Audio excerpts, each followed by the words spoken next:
nanay ko na hiwalay mo anak ko, bla bla bla. Diba? Echosera. So, hindi ko alam. Hindi ko alam. Tumingin doon. Hindi ko na alam. Ano pa maglaba? Hindi ko alam paano maglaba. Kaya na lang. Yan. Ganyan. So, hindi ko na alam ngayon kung ano na nangyari sa labas.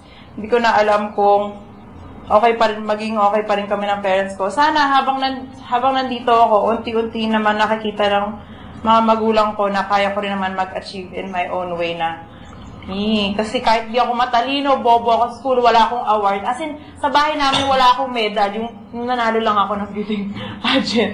Wala akong medal. Yung mga kapatid ko, lahat medal sa school, ganyan-ganyan. Di ako mahilig magbasa. Lagi ako kasama ng friends ko. So, sana dito, nakakita ng parents ko na yun nga, nakakaya ko naman maging isang mabuting tao. Ganyan, na makakaset din naman akong good example. Kasi, sinasabi nila lagi sa akin, panganay ako, diba? Sinasabi nila, para ka pang mas bunso dito sa bahay, ganyan-ganyan, para kang bata, bla bla bla. Tapos hindi daw ako nag-aaral, ganyan-ganyan. Tinatamad ko mag-aaral.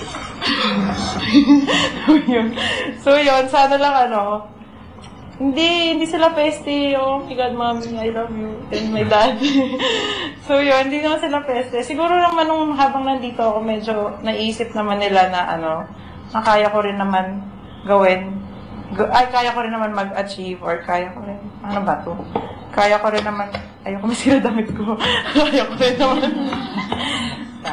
ayoko rin naman, kaya ko rin, mahal to Kaya ko rin naman maging mabuting tao, kasi kung ako dito, yun pinapakita. Pero hindi sila masamang mga magulang, they want what's best for me. Pero sana hayaan din nila yung mga pumapasok na mga tao sa buhay ko na wag nila i-judge, na mahalin na lang nila. So, labas magpakabait ka dyan.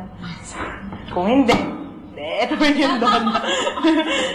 So, yun lang, Mami, Papa, I love you. So, yun lang. Sorry, wala kwenta. Ano ba to?